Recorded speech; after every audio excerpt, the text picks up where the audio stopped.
विपक्ष का जो आरोप रहता है कि आप तो सिर्फ ईडी और सीबीआई का जोर दिखा के ही सत्ता पाते हैं बार बार। नहीं, देखिए, जब अगर हम पाक साफ हैं तो हमको ईडी है, सीबीआई है या जितनी भी एजेंसियां हैं उनसे कोई घबराने की ज़रूरत नहीं होनी चाहिए। अगर किसी ने कोई गलत काम नहीं किया है तो मैं समझता हूं कि मोदी जी के शासनकाल में किसी को घबराने की आवश्यकता नहीं है। अगर किसी ने गलत काम किया होगा तो कानून उस पर काम करेगा।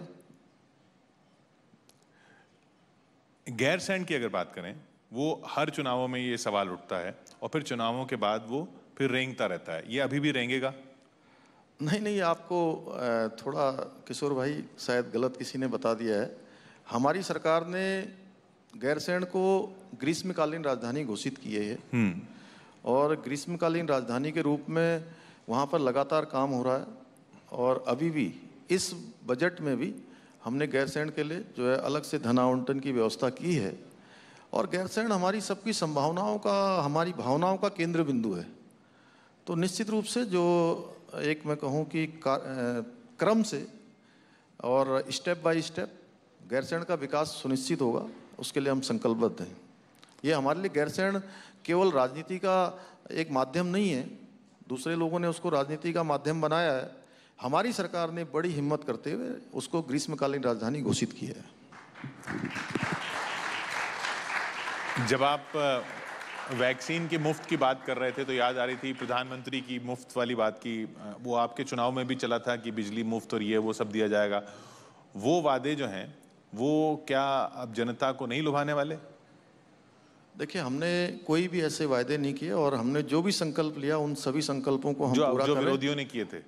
हाँ, मैंने तब भी आपके चैनल में मैं एक कार्यक्रम में बोल रहा था। मैंने तब ये कहा था, अगर आपको याद हो तो मैंने तब ये कहा था कि उत्तराखंड हमारा बहुत ही जो है पर्यटकों के लिए भी अच्छा प्रदेश है, पर्यटक भी आते हैं और ये केवल और केवल चुनाव का काम है, चुनाव की घोषणा है, चुनाव की बात है। आप देखिएगा जैसे ये चुनाव में आए हैं, चुनाव के बाद ये वैसे ही वापस चले जाएंगे। और आज पूरा सफाया उत्तराखंड के अंदर हो गया है, पूरी की पूरी पार्टी सब आ गई है इधर ही। क्योंकि उन्होंने कहा कि उत्तराखंड में इस प्रकार की फ्री की रेवड़ियाँ बांटने वाले लोग बिल्कुल उत्तराखंड के लोग पसंद नहीं करते हैं। उत्तराखंड के लोग राष्ट्रवादी हैं, राष्ट्रभक्त हैं और देश के साथ चलने वाले लोग हैं। इसलिए चुनाव का नतीजा है, जो लोग बड़े बड़े राजनीतिक विश्लेषक बहुत अलग अलग प्रकार की बातें कर रहे थे, सारे सर्वे, सारे चैनल, सारे राजनीतिक मैं कहूँ उनको क्या विद्वान, उन राजनीतिक विद्वानों के सारे विश्लेषण खत्म हो गए। क्योंकि हर बार चुनाव में ये होता था उत्तराखंड में कि एक बार चुनाव हुआ, इस पार्टी की सरकार बन गई, फिर दूसरी बार चुनाव हुआ, दूसरी पार्टी की सरकार बन गई, फिर तीसरा चुनाव हुआ, फिर दूसरी पार्टी की सरकार बन गई, फिर चौथा हुआ तो फिर पहली पार्टी की सरकार बन गई। तो इस बार लोगों ने यही आकलन किया हुआ था कि इस बार फिर से सरकार दूसरी बन जाएगी।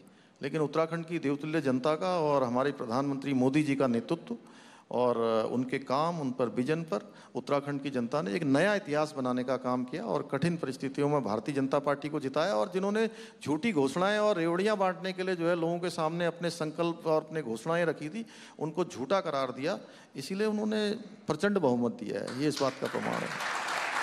तो वो लोग कहते हैं कि हम अगर बिजली मुफ्त की बात करें विकास के लिए तो वो रेवड़ी हो गई, और आप अगर वैक्सीन मुफ्त की बात करें वो रेवड़ी नहीं है। ऐसा क्यों?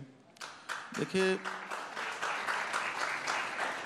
जहाँ तक बिजली की, पानी की, ये सब तमाम घोषणाओं की बात है, वो केवल और केवल उत्तराखंड के अंदर उस समय में करी गई जब चुनाव आने वाला था। और कोरोना वैक्सीन देश के गरीब को देने की बात हो या उनके घर का चूल्हा न बुझे, कोई भूखे पेट न सोए, वो उस समय की आवश्यकताएं थी। इन दोनों में ये अंतर है।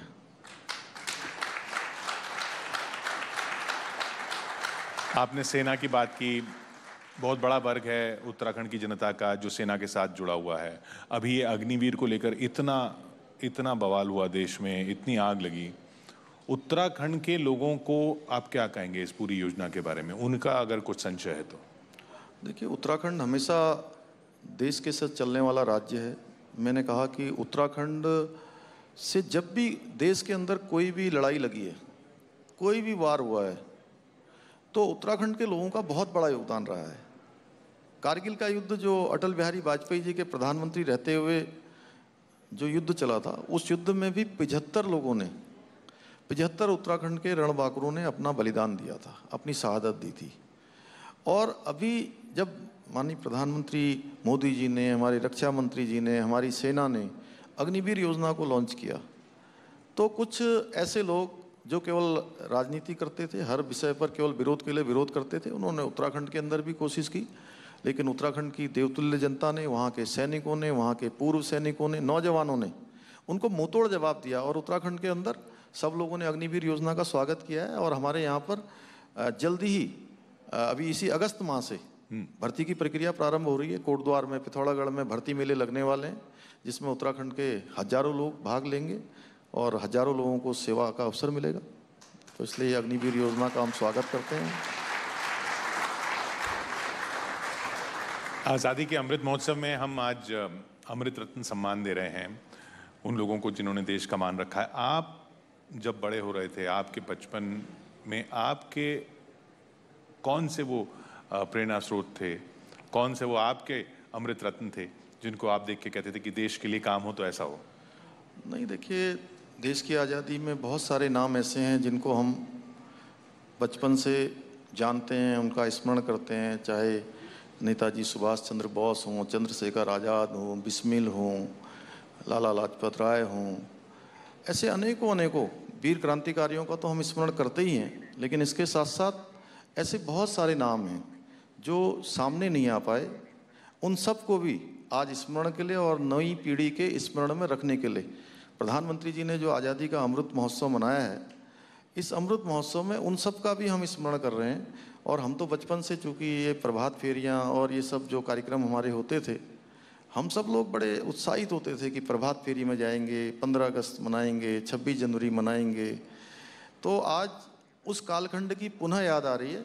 मैं प्रधानमंत्री जी का अभिनंदन और उनका धन्यवाद करना चाहता हूँ कि उन्होंने नौजवान पीढ़ी के लिए ये सारे उनके स्मरण में रहें। इस प्रकार का आज़ादी का अमृत महोत्सव मनाने का, हर घर तिरंगा अभियान, प्रभात फेरी और दूरस्थ के क्षेत्रों में तिरंगा फहराने का जो कार्यक्रम लिया है।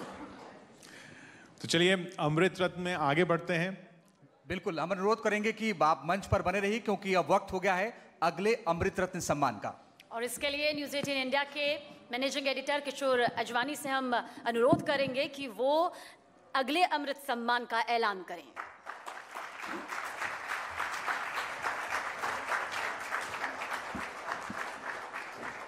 हमारे अगले सम्मान के पीछे जो चेहरा है, उन्हें देश मिसाइल वुमेन ऑफ इंडिया के नाम से जानता है। जी हाँ, लॉन्ग रेंज मिसाइलों के मामले में भारत ने जो शक्ति और सामर्थ्य हासिल किया है, उसमें उनका बहुत बड़ा योगदान रहा है।